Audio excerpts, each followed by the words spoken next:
अरबी की एक पुरानी कहावत है, आदमी वक्त से डरता है और वक्त पिरामिड से डरता है। तभी तो 4,500 से ज्यादा साल गुजर गए, लेकिन गीजा का ग्रेट पिरामिड वक्त की मार झेलते हुए जैसा का तैसा खड़ा है। इतने लंबे समय में वक्त भी इसका कुछ नहीं बिगाड़ पाया। दुनिया के प्राचीन 7 अजूबों में से सिर्फ गीजा का एक महान पिरामिड ही बचा है। बाकी के 6 प्राचीन अजूबे वक्त की मार में कहाँ गायब हो गए पता ही नहीं चला।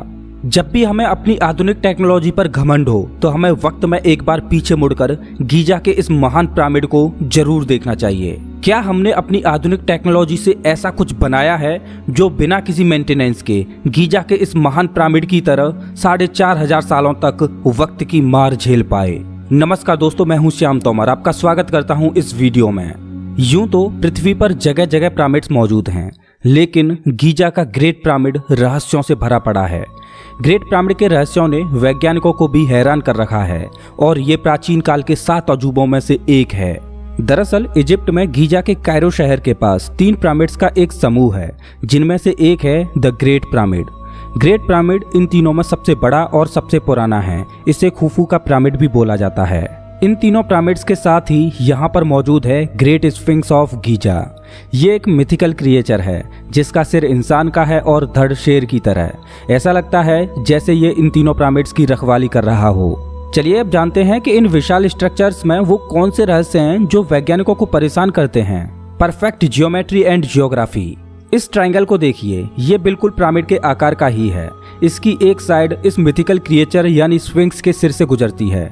अगर हम ग्रेट पिरामिड के आधार की आउटलाइन बनाएं और उसको राइट साइड में खिसका के पिरामिड के आधार के एक साइड में अलाइन कर रहे हैं और इस बॉक्स से एक सीधी रेखा मिथिकल क्रिएचर तक खींचें तो वो भी इस स्फिंक्स के सिर से गुजरती है। और अगर ग्रेट पिरामिड और इसके पास मौजूद दूसरे पिरामिड के सेंटर पॉइंटों से गुजरने वाला इस तरह से एक सर्किल खींचें तो वो भी स्फिंक्स के सिर से होकर गुजरता है। क्या ये एक इत्तेफाक है या प्राचीन मिस्रवासियों ने ये जानबूझकर बनाया? ग्रेट पिरामिड को अंतरिक्ष में मौजूद नक्षत्र यानी स्टार कॉन्स्टलेशन को ध्यान में रखते हुए बनाया गया है। अगर ग्रेट पिरामिड के चारों कोनों को देखा जाए तो ये अंतरिक्ष में मौजूद 4 नक्षत्रों को दर्शाते हैं और ये नक्षत्र हैं वृष, सिंह, वृश्चिक और कुंभ।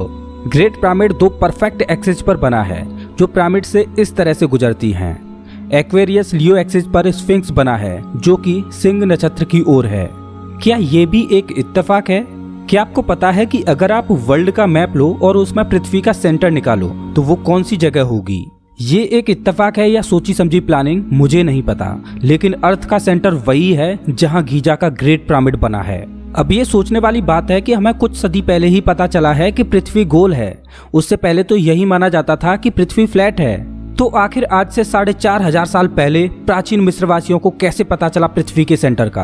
क्या उनकी टेक्नोलॉजी काफी एडवांस थी या इसके पीछे किसी बाहरी सभ्यता का हाथ था? ग्रेट पिरामिड के इत्तेफाक यहीं खत्म नहीं होते। पिरामिड को इस तरह से बनाया गया है कि ये चारों दिशाओं को दर्शाता है और इसका एक सिरा नॉर्थ पोल को अलाइन करता है। हालांकि इसमें थोड़ा सा एरर है, लेकिन वो भी 4,500 सालों में पृथ्वी की टेक्टोनिक प्लेट्स की मूवमेंट की वजह से है। आखिर उनको दिशाओं की इतनी सटीक जानकारी कैसे थी? ये तो आपको पता ही होगा कि 21 जून को साल का सबसे बड़ा दिन होता है और उस दिन रात सबसे छोटी होती है। 21 जून को जब पृथ्वी का सबसे बड़ा दिन होता है, उस दिन यहाँ से सूर्य कुछ इस तरह से अस्त होता हुआ दिखता है, जैसे मानो कि सूर्य उस मिथिकल क्रिएचर के पीछे से अस्त हो रहा हो। 1989 में एक थ्योरी पब्लिश हुई थी जिसे ओराइन कोरिलेशन थ्योरी बोलते हैं। आसमान में एक ओराइन बेल्ट मौजूद है जिसमें 3 तारे हैं जिनका नाम है एलनाइटक, अल्नाइलेम और माइनटेका। गीजा के ये पिरामिड्स ओराइन बेल्ट में मौजूद इन तीनों तारों से अलाइन करते हैं और ये सच में एक बहुत बड़ी मिस्ट्री है कि इन पिरामिड्स को इस तरह से क्यों बनाया गया था। क्या इसमें भी किसी दूसरी दुनिया की सभ्यता का हाथ था? प्राचीन मिस्रवासियों के एक गॉड थे ओसाइरिस। मिस्रवासियों का मानना था कि ओसाइरिस जन्म और मृत्यु के देवता थे जो कि मरने के बाद आत्मा को फिर से नया जन्म देते थे। मिस्रवासियों के अनुसार ओराइन बेल्ट में मौजूद ये तारे उनके भगवान ओसाइरिस का घर हैं। खैर जो भी हो, लेकिन ये सब इत्तेफाक तो नहीं लगते। ऐसा लगता है कि इन पिरामिड्स को एक सोची समझी योजना के अनुसार बनाया गया था, क्योंकि पूरी पृथ्वी पर जितने भी पिरामिड्स मौजूद हैं उन सबको एक ही समय काल में बनाया गया था। अब ये कैसे संभव है कि उस समय उनके पास ना तो ट्रैवलिंग के कोई साधन मौजूद थे और ना ही उनके पास ऐसी कोई टेक्नोलॉजी थी जिससे वो पृथ्वी के दूसरी साइड मौजूद सभ्यताओं से बात कर पाते। लेकिन फिर भी पृथ्वी पर जगह जगह एक ही शेप में बने पिरामिड मौजूद हैं जिनको एक ही समय काल में बनाया गया था। ऐसा लगता है कि या तो 4,500 साल पहले उनकी टेक्नोलॉजी काफी एडवांस थी या फिर उनकी किसी दूसरे ग्रह की सभ्यता ने मदद की थी। ऐसा लगता है कि इतिहासकारों से 4,500 साल पहले की कोई न कोई कड़ी तो छूट रही है जो आज कई अनसुलझे सवाल पैदा करती है, जिनकी गुत्थी सुलझाने में आज हम उलझे हुए हैं। ये तो हमने पिरामिड्स की परफेक्ट जियोमेट्री और जियोग्राफी को जाना, लेकिन पिरामिड के रहस्य यहीं खत्म नहीं होते। वैज्ञानिकों को पिरामिड्स के बारे में जो सवाल असमंजस में डालते हैं उनमें से पहला है कि आखिर पिरामिड्स को क्यों बनाया गया था। क्या ये मिस्र वासियों के राजाओं के मकबरे हैं? क्या इनमें उस समय खाने पीने के सामानों को संरक्षित किया जाता था? क्या ये उस समय के किसी साइंस एक्सपेरिमेंट का हिस्सा थे? क्या ये किसी तरह के पावर हाउस थे? ऐसे सवाल तो बहुत हैं, लेकिन सटीक जवाब कोई भी नहीं। लेकिन एक आम धारणा के अनुसार प्राचीन मिस्र में मरे हुए मनुष्यों को जलाने की प्रथा नहीं थी। वहां मृत शरीर को एक लेप चढ़ाकर मम्मी बनाकर कब्र में रखने की रिवाज थी। उस लेप की वजह से वे हजारों सालों तक सुरक्षित रह सकते थे। दरअसल प्राचीन मिस्रवासी ऐसा इसलिए करते थे क्योंकि उनका मानना था कि मरने के बाद भी इंसान का जीवन चलता रहता है। इसी वजह से उनके शवों के साथ वे लोग खाने पीने की वस्तुएं, कपड़े, गहने, बर्तन, हथियार, जानवर, वो सारी चीजें जो जीवन यापन के लिए जरूरी होती हैं, वो सब उनके साथ रखते थे। ऐसा माना जाता है कि मिस्र के पिरामिड मिस्र के प्राचीन राजाओं की कब्र हैं, जिनमें उनको मम्मी बनाकर दफनाया जाता था, और द ग्रेट पिरामिड मिस्र के राजा खुफू की कब्र है। चलिए मान लेते हैं कि मिस्र के पिरामिड वहां के प्राचीन राजाओं के मकबरे हैं, लेकिन सवाल यह है कि मिस्र में जितने भी पिरामिड हैं उनमें आज तक किसी भी पिरामिड में कोई भी मम्मी क्यों नहीं मिली? मम्मी तो छोड़ो, वहां पर आज तक कोई भी ताबूत नहीं मिला।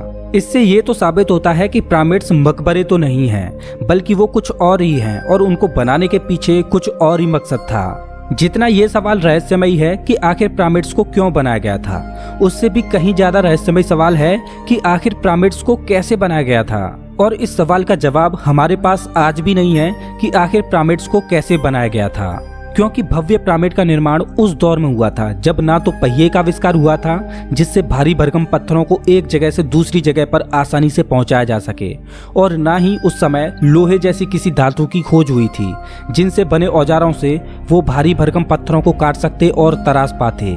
लेकिन प्राचीन मिस्रवासियों ने उस समय बिना किसी धातु के औजार के उन पत्थरों को कैसे काटा होगा, कैसे उनको तराशा होगा? उन्होंने बिना पहिए के उन पत्थरों को एक जगह से दूसरी जगह कैसे पहुंचाया होगा? मैं आपको बता दूं कि ग्रेट पिरामिड का वजन 57,50,000 टन है। आपकी तुलना के लिए बता दूं कि आज की आधुनिक इमारत बुर्ज खलीफा का वजन महज 5 लाख टन है, तो आप अंदाजा लगा सकते हो कि कितना भारी है ग्रेट पिरामिड। आपको बता दूं कि आईफेल टावर के बनने से पहले तक ग्रेट पिरामिड इंसानों द्वारा बनाई गई दुनिया की सबसे ऊंची इमारत थी। ये पिरामिड 450 फीट ऊंचा है और इसका आधार 13 एकड़ में फैला है। आपकी तुलना के लिए बता दूं कि इसका आधार 16 फुटबॉल मैदानों जितने एरिया में फैला है।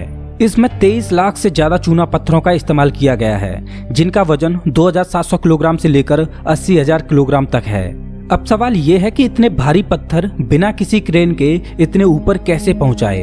आम धारणा के अनुसार ऐसा माना जाता है कि ग्रेट पिरामिड का निर्माण 20 सालों में पूरा हो पाया था और भारी भरकम पत्थरों को पहाड़ों से काटकर लकड़ियों और रस्सियों से खींचकर लाया गया था। लेकिन अगर पिरामिड को ऐसे ही बनाया गया था तो उनके पास सिर्फ 2.5 मिनट होता था, जिसमें किसी पत्थर को पहाड़ से काटने, उसका वहां से मरुस्थल तक लाने और उस पत्थर को तराशने और फाइनली उस पत्थर को इतनी ऊंचाई पर लगाने में। ऐसा माना जाता है कि पिरामिड में लगे पत्थरों को 500 मील दूर से लाया गया था। ये सोचने में बड़ा ही साइंस फिक्शनल लगता है कि सिर्फ 2.5 मिनट में ही इतने भारी पत्थर को काटने, लाने, तराशने और ऊपर चढ़ाने का काम किया जाता था। तब जाके 23 लाख पत्थरों को 20 साल में इस पर चढ़ाया गया होगा। अनबिलीवेबल। बिना किसी एडवांस टेक्नोलॉजी के ऐसा कर पाना असंभव है। या तो उनकी टेक्नोलॉजी हमसे कहीं ज्यादा एडवांस थी या इनको बनाने के पीछे किसी दूसरे ग्रह की इंटेलिजेंट सभ्यता का हाथ था। खैर जो भी हो, उनके पास कोई न कोई ऐसी तकनीक तो जरूर थी जो आज हमसे छिपी हुई है। अद्भुत इंजीनियरिंग। गीजा का ग्रेट पिरामिड बेमिसाल इंजीनियरिंग का सबूत है। इसकी झुकी हुई त्रिकोणीय दीवारें जमीन से 52 डिग्री का एंगल बनाती हैं। इसके कमरे इतने कुशलता से बने थे कि अंदर जाने का कोई रास्ता न था। पिरामिड में जगह जगह पर टनल्स बने हुए हैं, लेकिन ये टनल क्यों बने हैं ये कोई नहीं जानता। पहले ऐसा माना जाता था कि इनको वेंटिलेशन के लिए बनाया गया होगा, जिससे इसमें हवा आसानी से आ जा सके। लेकिन जब इन टनल में रोबोट के द्वारा देखा गया तो पाया कि टनल तो बंद हैं। मतलब इसमें मौजूद टनल्स का इस्तेमाल वेंटिलेशन के लिए तो नहीं, लेकिन किसी खास मकसद के लिए किया गया होगा। ग्रेट पिरामिड में अभी तक केवल 3 चैम्बर्स को ही खोजा जा सका है। ऐसा नहीं है कि इसमें केवल 3 ही चैम्बर हैं, इसमें और भी चैम्बर्स मौजूद हैं, लेकिन हमने अभी तक इसके सिर्फ 3 ही चैम्बर्स को डिस्कवर किया है, जिसमें सबसे नीचे वाला है बेस चैम्बर, बीच वाला है क्वींस चैम्बर और सबसे ऊपर वाला है किंग्स चैम्बर। ग्रेट पिरामिड की उत्तरी और दक्षिणी दीवारों पर 2 छोटे छोटे शाफ्ट बनाए गए हैं, जिसमें दक्षिणी दीवार की शाफ्ट ओराइन बेल्ट की ओर है और उत्तरी शाफ्ट रैंडमली उत्तर दिशा के आसमान में है। 2011 में क्वींस चैम्बर में एक रिमोट कंट्रोल कैमरा को भेजा गया तो उसने देखा कि सामने रास्ता बंद है, लेकिन सामने मौजूद पत्थर में एक मेटल की इस तरह की पिन लगी हुई थी। वैज्ञानिकों को लग रहा था कि इसके पीछे एक और चैम्बर हो सकता है। जब उन्होंने उस पत्थर में एक छोटा सा होल किया जिसमें से एक छोटे रोबोट को भेजा गया तो रोबोट में लगे कैमरे ने एक फोटो खींचा, जो अभी आप अपनी स्क्रीन पर देख सकते हो। लेकिन इसके बाद वो कैमरा काम करना बंद कर गया और आगे की एक्सप्लोरेशन अधूरी रह गई। तब से लेकर अब तक वहाँ की गवर्नमेंट फर्दर एक्सप्लोरेशन के लिए किसी को भी अलाउ नहीं करती।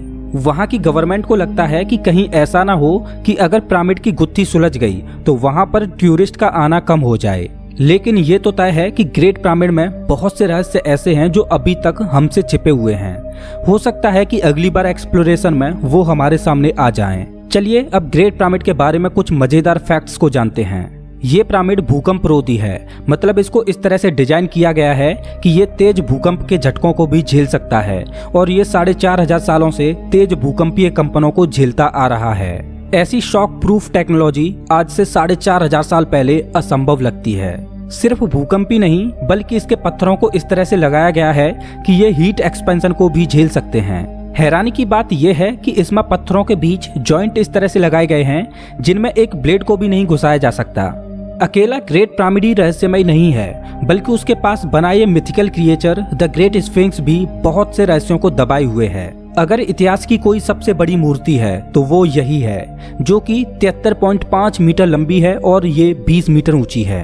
आपको जानकर हैरानी होगी कि इसको पिरामिड की तरह अलग अलग पत्थरों से नहीं बल्कि एक ही बड़े पत्थर में से इस मूर्ति को तराशा गया है। दरअसल पिरामिड का रेगिस्तानी इलाके में होने की वजह से हजारों सालों से ये मूर्ति रेत में दफन थी। जमीन पर सिर्फ इसका ऊपरी सिरा ही दिखाई देता था, लेकिन साल 1900 में इसके आसपास से रेत को हटाया गया और इसकी पूरी शेप लोगों के सामने आई। साल 1995 में जब इस स्टैचू को रिनोवेट किया जा रहा था तब वर्कर्स ने एक्सीडेंटली इसके नीचे टनल्स को डिस्कवर किया जो कि सीधे इसके नीचे जा रहे थे। ऐसा माना जाता है कि जब इस स्टैचू को बनाया गया होगा तब ये कुछ ऐसा दिखता होगा, लेकिन हजारों सालों से आए कुछ बदलावों की वजह से ये कुछ ऐसा हो गया है। आपको जानकर हैरानी होगी कि ग्रेट पिरामिड के अंदर एक नेचुरल एसी है, मतलब इसके अंदर साल के 12 महीने 20 डिग्री सेल्सियस तापमान बना रहता है। जैसा कि हम जानते हैं कि गीजा का पिरामिड रेगिस्तानी इलाके में बना है जहां भीषण गर्मी रहती है, लेकिन फिर भी इसके अंदर का तापमान आइडियल रहता है। क्या आपको पता है कि 12वीं सदी के अंत में इजिप्ट के एक सुल्तान अल अजीज ने गीजा के पिरामिड्स को तोड़ने की कोशिश की थी। अब ये तो सुल्तान ही जाने कि वो ऐसा क्यों करना चाह रहा था, लेकिन लगातार 8 महीनों तक जिन वर्कर्स ने पिरामिड्स को तोड़ने की कोशिश की थी उन्होंने 8 महीनों में इस पिरामिड को इतनी क्षति पहुंचाई थी। वो मुश्किल से एक दिन में 1 या 2 पत्थर ही निकाल पाते थे। फाइनली 8 महीनों बाद हार मानकर अल अजीज ने अपना फैसला बदल दिया और पिरामिड को तुड़वाना बंद कर दिया। आपको बता दूं कि ये पिरामिड ग्रेट पिरामिड के पास बना छोटा वाला पिरामिड है। वैसे अच्छा हुआ कि अल अजीज ने अपना फैसला बदल दिया, नहीं तो उसका सारा जीवन निकल जाता, लेकिन फिर भी ये पिरामिड्स टूटने वाले नहीं थे। हालांकि उसकी इस कोशिश ने मेनकायर के पिरामिड पर यह बड़ा सा गड्ढा बना दिया। Power plant theory.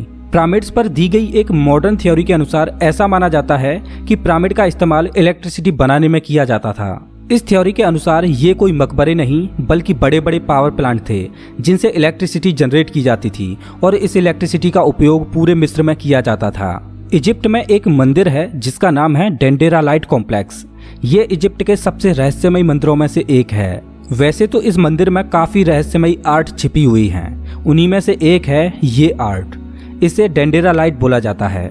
ये तस्वीर देखने में आधुनिक लाइट बल्ब की तरह दिखती है। अगर ये एक लाइट बल्ब की तस्वीर है तो डेफिनेटली प्राचीन इजिप्ट में इलेक्ट्रिसिटी मौजूद थी, जो कि बड़े बड़े पावर प्लांट यानी पिरामिड से आती थी। क्या पिरामिड्स का निर्माण इलेक्ट्रिसिटी को जनरेट करने के लिए किया गया था? Erich von Daniken theory. Erich von Daniken ने एक किताब लिखी थी जिसका नाम था चैरियट्स ऑफ द गॉड्स। इस किताब में एरिक वॉन डैनिकन ने एक अलग ही थ्योरी दी थी। एरिक के अनुसार पिरामिड्स का निर्माण इंसानों ने नहीं बल्कि दूसरे तारामंडल से आए परग्रही जीवों ने किया था। एलियंस ने ही अपनी एडवांस टेक्नोलॉजी के द्वारा परफेक्ट ज्योग्राफी और ज्योमेट्री को देखते हुए अपनी आधुनिक मशीनों से इन पिरामिड्स का निर्माण किया था। दरअसल इतने भारी भरकम पिरामिड्स एलियंस की वैज्ञानिक परीक्षण करने के लिए प्रयोगशालाएं थीं, जिनमें वो अपने वैज्ञानिक परीक्षण करते थे। वैसे पिरामिड्स के बारे में थ्योरी तो बहुत हैं और सभी थ्योरी सुनने में बहुत मजेदार लगती हैं, लेकिन कौन सी थ्योरी सच है ये कोई नहीं जानता। कोई नहीं जानता कि पिरामिड्स को आखिर क्यों बनाया गया था। कोई नहीं जानता कि आखिर पिरामिड्स को कैसे बनाया गया था। 4500 सालों से खड़ी ये विशाल इमारत अपने अंदर कितने रहस्यों को दबाए है ये कोई नहीं जानता, लेकिन हम उम्मीद करते हैं कि भविष्य में हम इन सभी गुत्थियों को सुलझा लेंगे। दोस्तों, पिरामिड्स के बारे में आपके क्या विचार हैं प्लीज कमेंट बॉक्स में जरूर बताएं। अगर आपको ये वीडियो अच्छा लगा हो तो इसे लाइक करें और ऐसे ही मजेदार वीडियोज के लिए चैनल को सब्सक्राइब करें, साथ ही बेल आइकॉन दबाएं।